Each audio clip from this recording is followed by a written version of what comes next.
So in this video I would like to share with you a standard, a principle, a means by which and a framework through which you can choose other people to invest your time into wisely.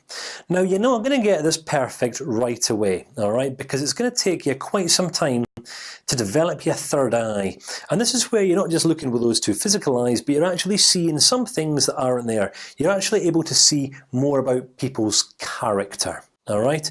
Now, there's a word that we would use to define this called discernment. Discernment is a word that you will generally find discussed and talked about more in religious circles, but it's one that's actually very, very practical. It's about being able to see things that most people can't see. For example, you might be having a conversation with someone, and you're hearing what they're saying, you're seeing what they're saying, but you're also able to hear and see what they're not saying. This is fundamentally discernment, all right? Which you're gonna have to get good at if you want to become an effective life coach, all right? So, building on from the story that I shared with you in the last video, I shared with you the Chris principle, all right? Where old Jimmy, my old mentor, said to me, "Kane, stop wasting your time on the Chris's of the world and begin investing your time into the Kanes." Well, when Jimmy said that, I've already mentioned the lights went on for me, because I fundamentally knew who I was and also how I was. I knew the kind of person that I was. I knew what I was driven by. I knew how hard-working I was, how committed I was, how loyal, and all these sorts of things. I don't see these things to impress you. Hopefully, you'll come more into agreement with me as we progress further throughout the course. But here, all I would really like to share with you is a framework, all right? Something that you're going to have to look out for in other people. Because when I was coaching, teaching, mentoring Chris, yeah, he was completely open to receiving some new information. He was open to receiving my input, my guidance, teaching, mentoring, coaching, all these sorts of things. And he was also really appreciative. He did. He genuinely appreciated spending time with me. The only area in which Chris really let himself down was his receptiveness. And receptiveness is where we're open to receiving new information. For example, and we could relate this standard here to you as you're watching this course. You're watching the course, therefore you're totally open to receiving some new information about life coaching. All right, you want to become a life coach, or you might just want to be making some vast improvements in the quality of your own life someday. Either way is okay; it doesn't really matter. So you're open to some new information. You might not be particularly appreciative of the way in which I'm delivering it. It might be not what you expected. Therefore, you're disappointed. Therefore, because you're disappointed, you're not going to be receptive in relation to applying it. Where other people are going to be completely appreciative. They're going to be saying, "Kane, you're a funny guy. You're quite an interesting life coach. We thought life coaching just had to be really boring and bland." And as you're beginning to recognise right now, I am hopefully neither. Well, I don't think that I am, but you might. Perception's everything. Let's talk about perception in the next video, shall we? But for now, open, receptive, and appreciative. This is the minimum standard that I'm willing to accept from other people if I'm willing and prepared to give them my time. Now, obviously, time is what allows us to trust people. We can't ever make a well-informed decision about who someone is and how someone is within the first few moments of meeting them. We've got to give people an opportunity to prove themselves to us, that they're worthy of our time. Now, that's not because we are better than them, but if you're anything like me, well, you don't want to waste your time, do you? You don't want to waste your time investing your insights, your wisdom, the life lessons that you've learned along the way so far into people who aren't willing to do anything with it. And this is all about receptiveness. Some people just aren't open at all. Some people have a set of beliefs that they've developed about themselves and about how life is and about how the world should be throughout their lifetime so far, and they genuinely believe that they have all the answers. For example, now I'm going to do my best not to offend anyone here, although I might offend some people. And if I do, I'm very, very sorry. My intention is not to offend, right? My intention is just to enlighten the larger audience. Okay. If you want to be able to recognize a group of people who aren't particularly open, go to a religious gathering.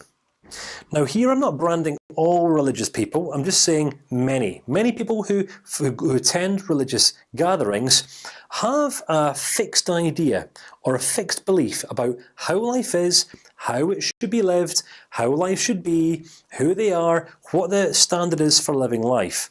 It's very staunch and it's very, very rigid. And if you live your life or conduct yourself in a way that doesn't kind of live within the limitations of this box if you like, then they're going to reject you and see you as being heresy or Pharisee or wrong or whatever. And this is where people will literally just disagree with you to defend their beliefs without even doing anything to hear you out. They won't make any effort to listen to you, to understand you, or to hear you out. They'll automatically disagree. If someone just automatically disagrees with you and rejects what you're saying without attempting to understand you, then they're not open to receiving you and your message. And if someone's not open to receiving input, you've got to walk away. And it's not saying that they're never going to be open. It's just saying that they're not open now. They're just not available or open right now. So this is one side of the fence, as it were, and this in relation to the standard that I'm talking about. Chris was open, he wasn't receptive, but he was appreciative. But unless someone is literally ticking all three boxes, today I'm not willing to give them any of my time whatsoever. This is a standard that I build into my life, and it's a standard that I'm strongly going to encourage you to build into yours. The reason being is because if you're anything like me, and I don't know if you are or not, but it's probably fair to say that feeling fulfilled through what we do in life is a good thing, isn't it? It's good to experience fulfillment in life. It's a phenomenal phenomena. And if you think about it, you're only ever going to really experience fulfillment in life when you grow to recognize and see that your life is making a positive impact in the life of someone else. All right, because you can make some money, and that's going to be nice, and it might make you excited for a short period of time. But if you won the lottery yesterday, you would have had that few moments of, excitement and all that sort of thing. But then as time goes on, the excitement goes because you get used to having what it is you have, don't you? But fulfillment's very different. Fulfillment doesn't come from what we get. All right. Many people in life look to get stuff. Get. I want to get this. I want to get that in the pursuit of happiness. But this is a funny thing, and this is where many people are slightly misled in life. That true fulfillment in life doesn't come through what we get; it comes through what we give. Be it materialistic goods, gifts, presents, or be it if we choose to give the most valuable commodity that we possess as human beings, which is our time. If you think about it, you can give someone some money, you can give someone a chicken dinner, you can give someone a new hat or a new pair of socks, give someone a candy bar. Those things come, those things go, they're fleeting. But if you give someone else your time, yes, they might give you their money, but you can go and get more money. They can go and get more money. When you give someone your time, you cannot get this time back. So fulfillment in life comes through knowing that we have invested our time wisely into the life of someone else who's fundamentally benefited from us and who's appreciated us. That's it. It's quite straightforward, really. Now, the next level of the standard are called the 3 A's. All right.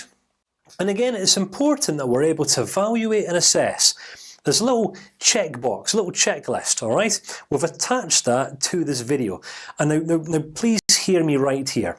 It's not that if you're in conversation with someone, you've got this on a clipboard and you're evaluating someone. Are you open? Yes, you are. Are you receptive? Yes, you are. Are you appreciative? It's more just about using this framework to evaluate and assess the conversations that you've had once you've had them, until this becomes a habit for you. So you're automatically evaluating and assessing people literally instantaneously. All right, this is going to help you to make much of the time that you invest into other people a wise investment. All right, which is what you ultimately want to be making anyway. So the people that we want to be investing time with, into, they've got to be available. All right. Now you remember going back to the first video, we discussed the factors that impede listening and learning, and I discussed external factors. You know, what's on the radio, what's on the TV, what's happening at work, what's happening over there, how they're feeling. Are they feeling stressed? Are they feeling anxious? You've got to ask yourself the question: is this person that I'm spending time with, are they available, or are they elsewhere? And this is an internal perspective from them. All right, they're either available for a conversation because they're interested in you, they're focused on you, and they fundamentally appreciate you, or they're focused on something that's happening inside of their mind, which is, incidentally, where most people get trapped in life. Most people in life play the best game of life that they play inside of their own minds, and because they get playing such a good game inside of their minds, they never actually get around to playing the game for real out there in the big bad world. So, aware. This is more about you now. All right. How aware are you? Because your degree of awareness is going to determine how much of all of this you can see. Are you aware of how self-aware they are? Because if they're not self-aware, then they're not going to be aware of how available they are or otherwise. And if you're not self-aware, then you're not going to be aware of how unavailable they are either. So your awareness is absolute paramount if you want to build strong and meaningful relationships socially. Never mind life coaching. An attentiveness, right? Attentiveness. I don't even know if this is a real word. I might have just invented it. I might have just made up a new word. Please don't shoot me for this. All new words had to get invented by someone, and there's no rules, is there? There's no right or wrong. Attentiveness is about paying attention, because when we're paying complete attention to another person, it's then and only then that we're actually able to see where it is that we stand with them. Are they open? Are they receptive? Are they appreciative? Are they available? Are they aware? And as we are paying attention, we are going to be able to see for ourselves: are they actually paying attention to what it is that we are saying, or are they paying more attention to what it is that they're thinking? Because if they're paying more attention to what they're thinking than what you're saying, then you, my friend, are wasting your time. You, my friend, have just invested or wasted your time on a Chris of the world. So, I have shared this. I'm just speaking from the heart here, being completely honest. And this all stems from the greatest mistakes that I've made. We've not really got into the meat and bones of the course yet. This is more about getting you some foundations down, so that moving forward in the next few sections, we can really start building upwards. So I hope this has really made sense to you, and I'm going to look forward to sharing another short story with you in the next video, all to do with perception. Because perception, my friend, is everything.